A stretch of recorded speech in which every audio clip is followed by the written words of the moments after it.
In this video, I will share with you the top 5 decentralized finance cryptocurrencies that you need to know about in 2020. This video is only about decentralized finance related cryptocurrencies because DeFi is really on the verge of becoming a major market force, and these are the projects which I think stand to make significant gains and provide very interesting passive income opportunities to the savvy investor over the coming years.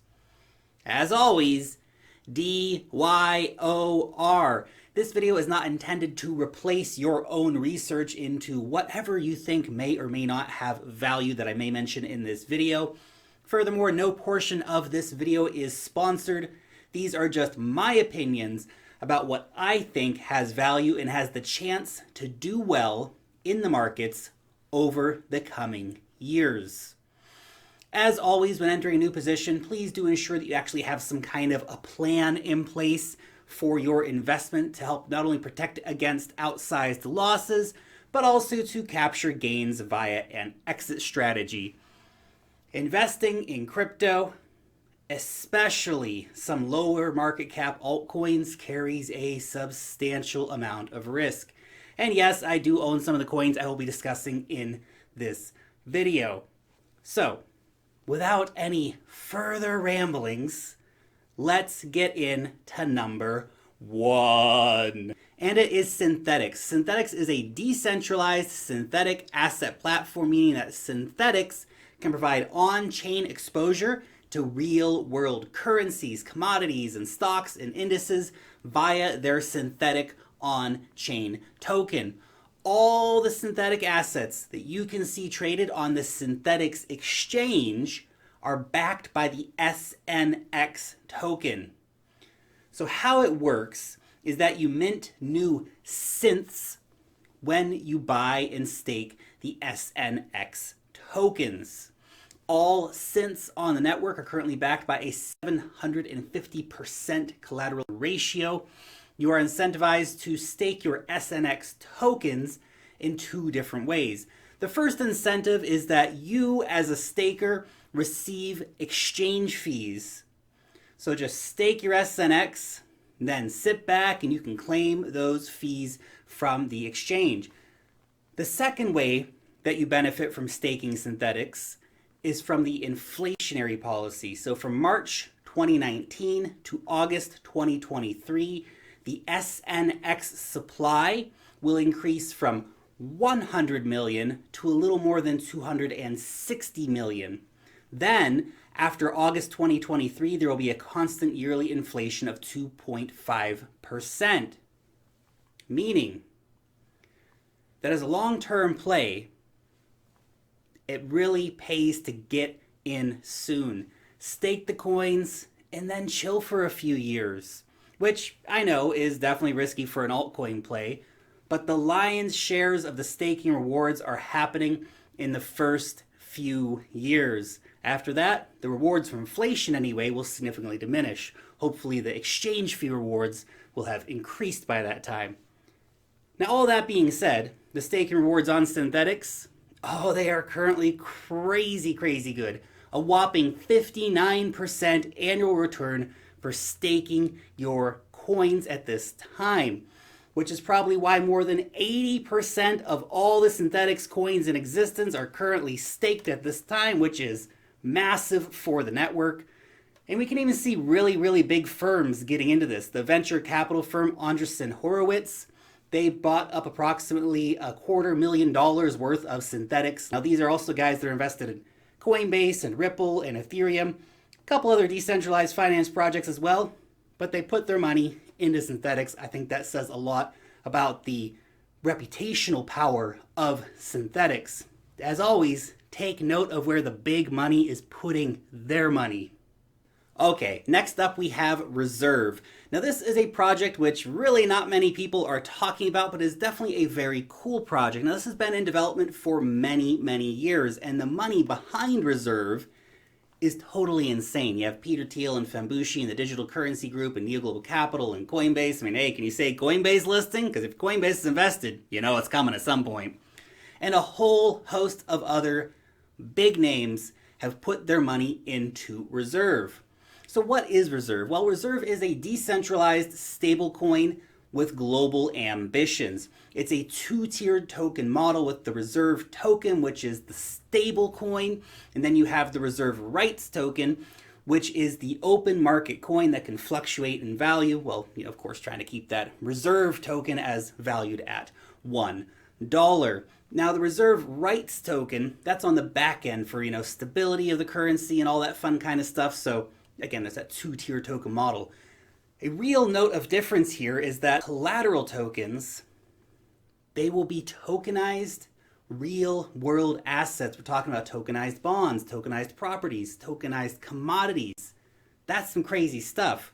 The portfolio of these assets is planned to start off relatively simple and then, of course, diversify more over time as more asset classes are tokenized. So you'll have a token with a stable value backed by real world assets, a diversified range of real world assets. Now, of course, you must keep in mind that the stablecoin market is definitely getting busy, and obviously Maker's DAI coin has a big lead in terms of decentralized stablecoins, and then you have others like Terra, which has been making some pretty big movements in the decentralized stablecoin space as well. So Reserve definitely has its work cut out for it to really carve a piece of the pie here in the stablecoin space, but this is certainly one to keep an eye on. Okay, the next coin on our list is Tellor, which deals with decentralized oracles, particularly focused on price feeds. And while you may think that price feed alone is maybe too niche to be valuable for an oracle service, just imagine all the decentralized exchanges. Just imagine all the futures contracts, all the derivatives contracts, all the tokenized real world assets and commodities and stocks and real estate and all this crazy stuff. Prices, pretty gosh darn big market. The financial markets are incredibly important to, well, everything going on in the world, so it's a good niche to be in. Now, there is also no ICO for Tellor, and there's also no pre-mine for Tellor. The product is already live. The smart contracts have been on the Ethereum mainnet since August and was also audited by the guys over at Synthetix, one of the biggest, most respected auditing groups in crypto. Now, how it works is that data requests are made to Tellor together with an amount of tokens. Now, this happens every 10 minutes. Then Tellor chooses with the most funds and submits it to the miners. Miners compete to solve a proof of work challenge, and the first 5 miners to solve the proof of work challenge then get to contribute data per the given request, and then of course they get a reward for doing that. Now, certainly it does remain to be seen if things like, those 10-minute updates will be robust enough to actually keep up with the incredibly fast pace of the markets. But Tellor has been invested in by some very big names. Binance Labs, MakerDAO, and Consensus. Consensus, in case you don't know, they're the Ethereum development studio who funds a lot of different key infrastructure projects for the network. Now, if you like Chainlink, then this might be something for you to look into because this has a $2 million market cap. And I know you might say, but we have Chainlink, and Chainlink is all we'll ever need. Chainlink will do everything. Well, maybe. But question yourself this. Why Consensus, and why Maker, and why Binance all invested in Tellor if Chainlink was the be-all, end-all of Oracle services? And I say that as someone who is a fan of Chainlink. I like Chainlink. Chainlink has done amazing stuff, and Chainlink still has a lot of opportunity to offer in the markets, but Tellor, small market cap, could make much, much bigger gains.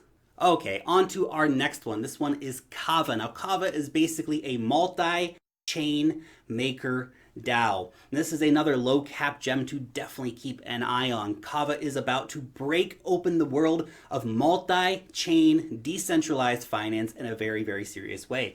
Well, Ethereum is definitely number one in almost every metric for dApps and projects and protocols when it comes to decentralized finance. Other chains are starting to make little rumblings of getting involved in this ecosystem.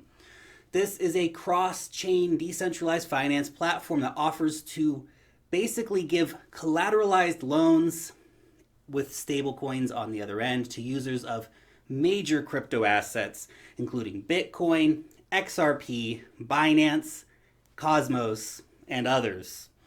This project is the one which probably has the best possibility of really taking on Maker in terms of its market cap and, of course, utility. Kava will enable permissionless loans and the collateralization of a stablecoin like Maker's DAI, but with many chains instead of just on Ethereum. The first two chains planned for Kava are Cosmos and Binance, which are both top market cap coins, and really Kava is still super under the radar. Lots of people know about Maker, not many people know about Kava. The mainnet only just launched recently, and furthermore, Kava is actually working very closely with some really big names. I mean, they're working closely with Ripple, with Binance, with Cosmos. They're bringing that multi-chain world to life. I mean, these are official deals. Xpring, which is Ripple's venture arm, actually invested into Kava. So, just lets you know the kind of serious level of the project here. Also, the Kava token is deflationary, so when a debt position is closed, you end up paying a stability fee, which is currently 5% APR, paid out in Kava tokens. Then the tokens used to pay this fee are burned, thus decreasing the total supply of Kava overall, very similar to the mechanics that we see with Maker, which means that there will be a very strong deflationary trend the more popular Kava becomes. With so many blockchains enabled, I think it could become very popular indeed. Okay, and next is exchanges and exchange protocols, and there are a lot of different options out there. Personally, I'm still very hopeful for the future of Nash, even though the current rates of return on staking your Nash tokens are abysmally low. But for a 2-year lock on tokens, you do get 75% of the fees paid out on the exchange. So if they take off, then it could be a really great long-term play. So they need to get that volume up, and I think that they can. The team behind Nash is very strong, so still have a lot of faith that Nash will pull off some great stuff in the future. And of course, once they implement Bitcoin trading, I think that will significantly boost the volume on the Nash exchange long term. Nash is also a licensed security and will be doing payment processing, among other things that will help bring in value to the Nash exchange. But yes, a lot does remain to be proven with Nash, and the future is always, of course, uncertain. And other exchanges have massive leads as well. There are actually loads of crazy opportunities out there for getting involved in the exchanging space besides just collecting dividends from a token. And there's a few different dividend tokens out there for exchanges, but I want to talk a little bit about the protocols as well here. You have protocols like Uniswap, which has no token. You can't go out and buy the token for Uniswap. Just a very easy to use interface that allows you to earn an annualized percentage for directly providing liquidity into the crypto markets. Now, Uniswap basically allows you to be the market maker, all with a few clicks of a button. It's incredibly easy to use. But you don't have to be rich to do it. You can just put up small amounts of crypto, which is also great because other market making programs for protocols have higher limits. Now this, of course, currently only supports Ethereum and Ethereum-based tokens, much like most of the things I've discussed here today, but that is the state of decentralized finance at the moment. Everything's about Ethereum. And of course, while Uniswap may be one of the easiest to use in terms of actually being the liquidity provider, it's certainly not the only one. There's, of course, Loopring and 0x, and many more beyond that. Now look, rates can vary between providers, as well as user friendliness can drastically vary between different providers, and as always, it pays to shop around. So, those are my top 5 coins that might spark your interest into the decentralized finance space. But as a quick bonus, I want to take just a quick minute to discuss lending, because lending markets are becoming massive in the crypto industry, and the rates of return are crazy because we're still so early. We have projects like Compound Finance, which allow for just wildly easy lending out of your Ethereum to earn an annual return. It's crazy. A few clicks of buttons and you're lending. Easy.